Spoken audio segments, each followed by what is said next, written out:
Hey, Katie. Hey, Janine. Happy summer. I know. Happy Here we summer. are. I know. I know. Fresh off the 4th of July, fireworks and good times. Did you guys do Yep. anything fun and exciting out there in Florida?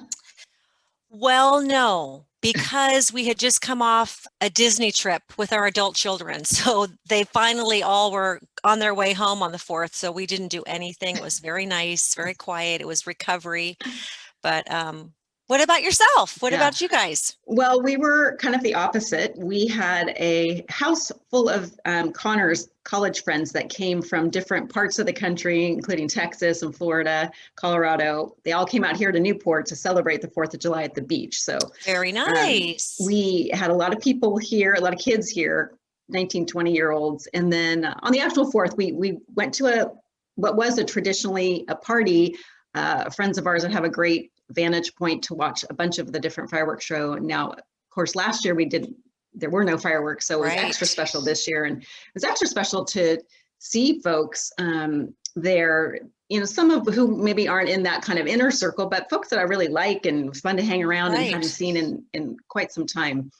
We're lagging behind you guys in Florida, but California's finally at that place where we're pretty much fully open. You can eat inside again and gather together in large groups. So that was really fun. It was Nice. really fun though to see Connor and his friends, right? Like to start to watch, you know, in your family, the friendships develop for other people in the family, which is really, and because Right. of COVID, I didn't get to go back and visit him last year or meet any of his friends. So this was the first Right. time I, got to meet a lot of his friends. Yeah, so the topic today is sort of post-COVID friendship rekindling. When do we see each other next or what's next for that part of everyone's life, really. We've been Yeah. on hold for a while and for Florida, as you mentioned earlier, we were really only shut down for 30 days last April.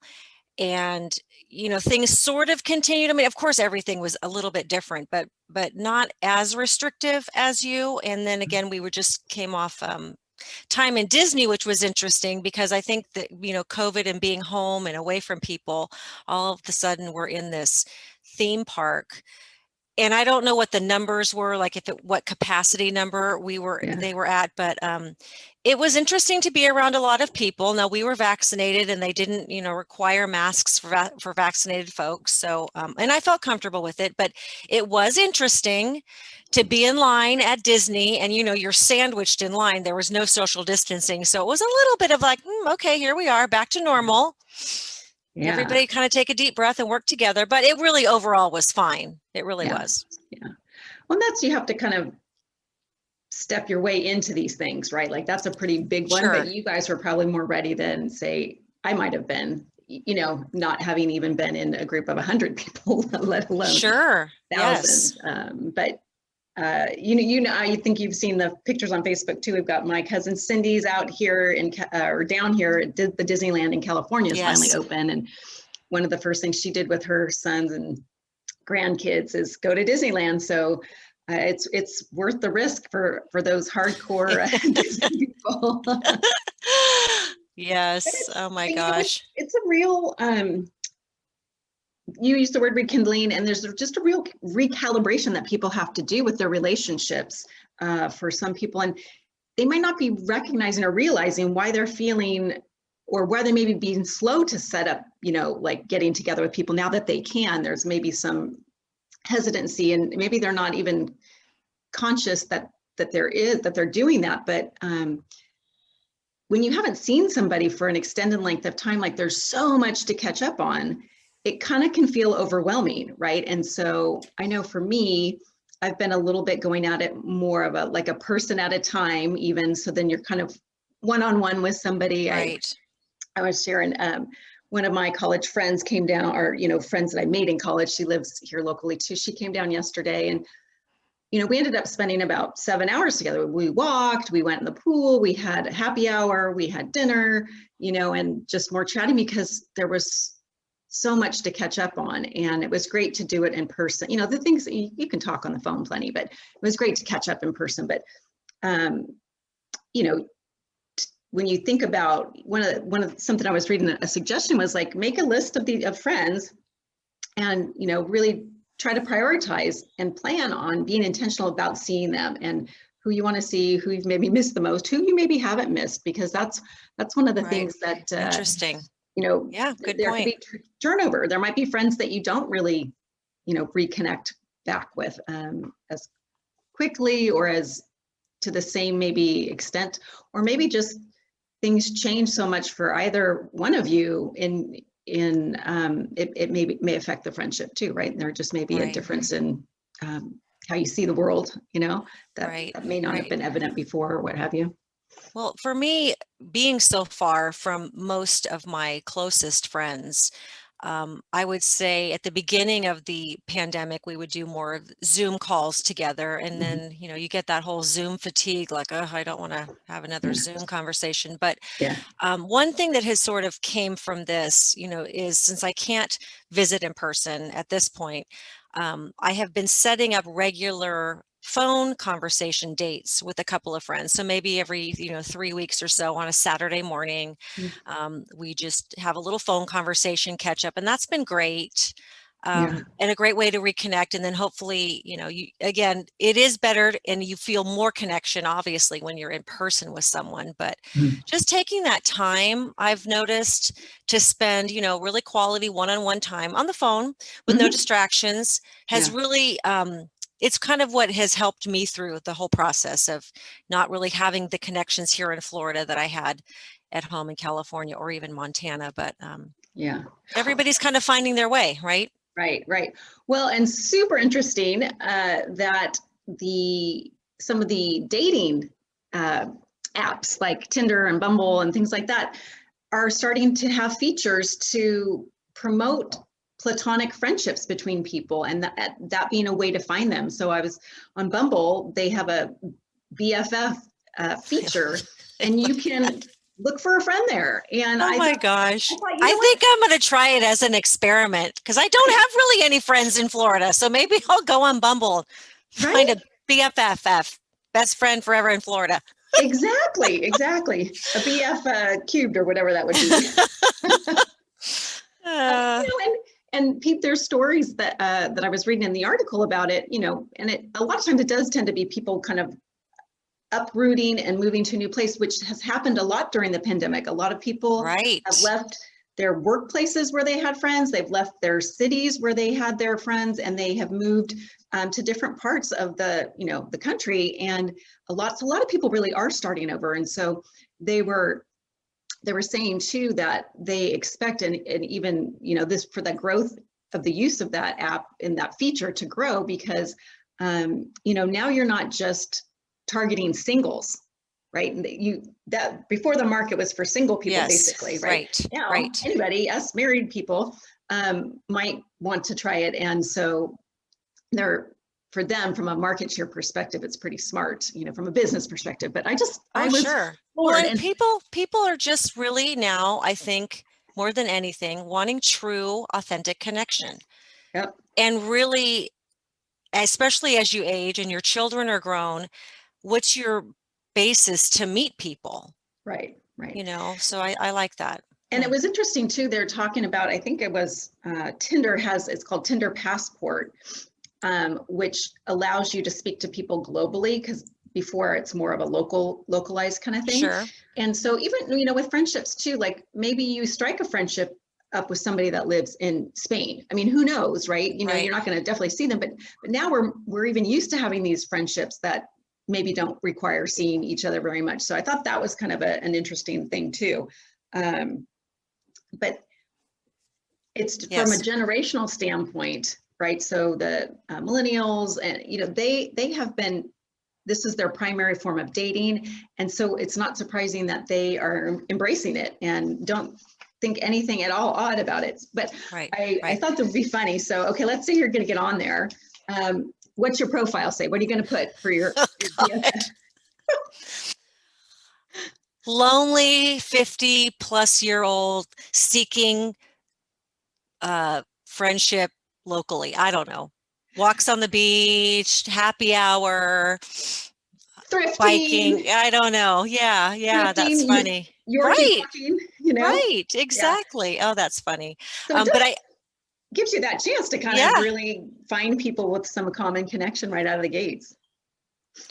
um, Cameron, my son, recently, he had met this kid online gaming years ago, and apparently this kid's folks live in Tampa. So Cameron actually made the trip to Tampa within the last couple weeks to meet this kid face to face now Oh, that the kid was here. I actually didn't get a follow-up, but that kind of just reminded me of the whole thing, like you're yeah, friends with people because you're doing something that you like, you're right. gaming together and you've known Yeah, them for years and they actually just met for the first time face to face. So yeah, I'll yeah. have to get the 411 on that.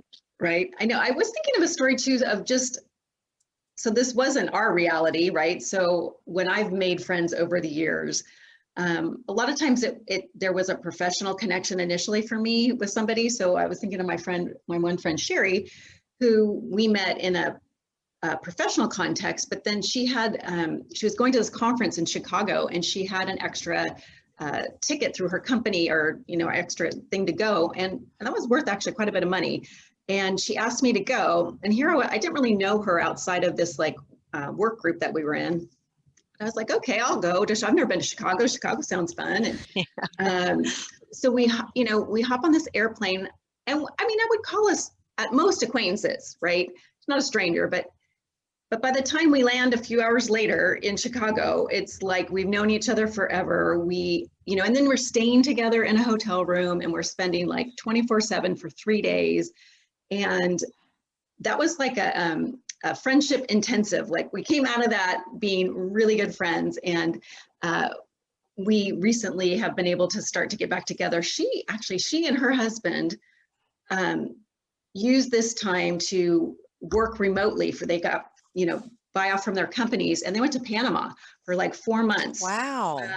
Because they're thinking about, long-term life options for them and relocating and stuff. Wow. But she was someone that, I hadn't had a lot of chance to see during the pandemic. And so we just got to get together again, but it made me think about that time. Like I barely knew her. And then we went somewhere together like that, and had a, shared experience. Sure. And here's a key one I thought would be kind of fun to think about too, is we ended up, going to some, I can't remember, some, bar or restaurant place that had dancing, and we danced that night. And it made me think about how many fun memories that we have together, and I have just with other girlfriends out there on the dance floor somewhere random, just kicking our heels up and having a good time. And I'm like, I gotta make sure I make some dancing time coming up, because that just, I had some great memories. Yes, I love that. And speaking of just like a funny little reunion, so several weeks back, 6 girls that we went to high school and junior high with, even younger than that, were here in Naples visiting a family member. It was like kind of their first vacation post-COVID. And it's funny, so all from California coming here and no masks, and we actually met at a bar. Mhm. We didn't dance, but because Yeah. we were all too busy catching up, but it was, the first time I really had seen some of them in probably 20, 25 years. Wow. And it was really fun. And I kind of spent a little bit of time with each of them catching up. And they all felt really free and good about not wearing a mask and being out. And so just the whole experience, just for me too, was like kind of stepping into our history and rekindling face to face. And, these are girls that I don't see on a regular basis at all when I'm visiting California. So that was a really fun little impromptu kind of post-COVID friendship rekindling from all of the years gone by. So, well, and I wonder if, that's very, when I've traveled in Europe, Europeans are so much more, open to people, friends, like coming in to town, like they didn't stay with you, but, maybe stayed at a family member's friend. But I think there's less of that here. People will stay at a hotel before they're like stay at somebody's house. And I don't know, maybe that would be a fun thing to see people here embrace a little bit differently to, even when these folks came into town, you could have been like, oh, I don't know, but to like openly embrace like, hey, I'm going to make time. And because you guys do share that kind of history and the roots, and it can be fun to do that. But it made me think about when I traveled in Europe, and friends that I have. My old neighbor, actually, she was an older woman, like she's like in her 80s now, and she was constantly going to stay, like, oh, where are you going? You get, oh, I'm going to Japan for 2 months. Staying with somebody she met like on a cruise 5 years ago, kind of thing. So she was well into her later years and still is making friends, but she's, goes to Spain all the time. And it's just a different kind of mentality about people coming to visit. We get, I think here in our Western culture, we're a little more kind of closed to that. Like, well, and I think it's maybe a little personal as well. Like I have always sort of been a connector. Like I like being in touch with people and and Facebook and social media allows you to sort of follow along in somebody's life, even if you aren't speaking on the phone or don't see them in person. So we had that as well. But this group, like one of the girls actually reached out to me like, hey, we're coming to your area. We'd like to see you. So I was really happy that they even, recognized that I was nearby and made the time to do that. So it was a nice visit. But to your point, for us being far away now, I'm always telling people, just come and stay with us. And recently I had the girl come and stay for 5 days that, we weren't even really friends in high school, that we've all of a sudden developed a friendship. So, I mean, I say that you have to sort of temper it, because I've also had it happen where people come and you're like, maybe you don't want everybody coming and staying with you, but you kind of you have to be open. You have to be open to it. Well, and I think what you said too about, if you're going somewhere and someone is in that area, reach out. Because I actually have it happen a lot. And I'm going to say this out there to anybody listening. If you're in Southern California, and I didn't say Orange County, like if you're in LA, San Diego, and you're down in this general area, let me know, because I would make the hour drive if you were in LA to meet you, or San Diego, or maybe you're 10 minutes away and you think I'm too busy to call, which please don't. Sure. And I think a lot of us hesitate. We don't want to impose. Right. And it's true, because even reaching out, it doesn't mean we're reaching out to like spend 4 days with somebody. It could just be meeting up like you did with them for a drink and dinner, and who knows, maybe a little dancing. So that would be my plea to everybody out there to do that more, because I don't agree. I don't think we do. And I'm guilty of it sometimes too. I'll go somewhere and I'm like, oh, should I reach out? Should I not reach out? But example of that is we are going to be taking a family trip coming up here to Kauai, and one of my college roommates lives there, and but she lives on a different island, but her brother and sister live on Kauai where we're going. So I even reached out to them because they also went to UCSB and I know them. And that's awesome. Well, and then she happened to call me yesterday for something and was planning on going to see her sister sometime before her son went back to school. So we lined up the dates, and she's going to go when I'm there. So we'll be able to see each other. And I could have not got that ball rolling, and it would have been really a missed opportunity. That's someone living in Hawaii. It's a lot of miles in between, a big ocean in between us. So if we're in that general area, it's going to be really fun. I'm looking forward to it. Well, and I'm going to sort of segue with that into something that my husband said to me this morning as he was trying to hook up with a fishing buddy, and they didn't connect because the fishing buddy overslept. He has 3 kids and his life is a little bit hectic. Anyway, Joe says, I can always make more love and more money, but I can't make more time. And so they're going to meet up at another time. But, I had gotten news this week that a very dear friend of mine is now going to be fighting, this cancer that's, scary and unknown. And one of the things that we had sort of started during the COVID thing is she's one of my Saturday phone call buddies every now and again. And so that's kind of become this fun little tradition that we can just chat on the weekends. But it's a perfect example too, like all of a sudden, you of course always hope for the best, but you sort of in your heart plan for the worst as well. And it really makes me think about the time that we've spent together. And I'm very thankful that, we've done girls trips. There's another girls trip that we have planned this summer, which will be extra special, knowing what's on the horizon for her, this fight Right. for life. It's nothing less Yeah. than that. But Right. it really is a good reminder to us that we don't really ever know how much time we have, and we really have to embrace and be open to experiences like you're talking about when going to Hawaii and reaching out to people. And I think, Yeah. maybe we're afraid of rejection, which is why we don't reach out, Yeah. and we don't want to be a bother, or we don't want to impose. But I'm hoping that we take more time to reach out to people and share the limited time that we have, because Right. it's really all we get. It's That's really right. all we get. Yeah. Well, and we have a trip coming up together, or a Yes. little mini Yay. in-person reunion. And, I'm literally kind of, starting the countdown. It's in the very Yes. near future, not 6 months from now. So we haven't talked about it, but I thought it might be fun to do our August podcast from there. Yes, that'd be Kind of great.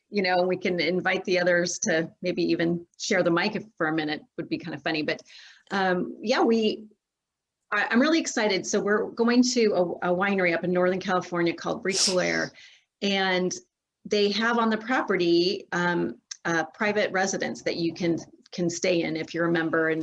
And what's really neat, Katie, you were pointing out that one of the first day we arrived there, the tasting room and the area isn't open to the general public, which will really allow some private, intimate space for us as we first come together, right? Yes. Because there's a transition, even though we're going to be super excited to see each other, but there's that transition, and to have a little more quiet and time where we can, at our pace, reconnect all of us, and then work our way into the next day of tasting wines and Yes. being around a lot of people. Well, and it's a good segue as well, because within the group that we're going to be meeting with, one of the gals is a little bit more nervous, or about vaccinations, and she's very wanting everyone to be vaccinated, or be safe, and to meet in an outside facility, because we have another friend who's health compromised and has not been able to be vaccinated. So I think that this environment will allow everyone the level of comfort that they need to gather, which is important as we sort of rekindle friendships in what the post-pandemic world of friendships looks like. Yeah. And this for us was, one of our friendship rituals is getting together like this. Yes. It tends to be in summer, but not always. But and that's one thing we want to encourage people to think about. What were some of the rituals that they had with friends, things that they maybe traditionally, did every summer? Maybe it was a certain, camping trip, or I know with my friend Karen, we at least once in the summer, we go out water skiing in their boat, and making sure that you're creating the space to revisit those things, because maybe last summer there were limitations to your ability to do the rituals, the things that made it feel like summer for you. And for us, these trips, which date back a number of years, and we've been to a lot of different places together, but it's mostly it's not about the location as much as it is just us getting in proximity to each other. Sure. Right?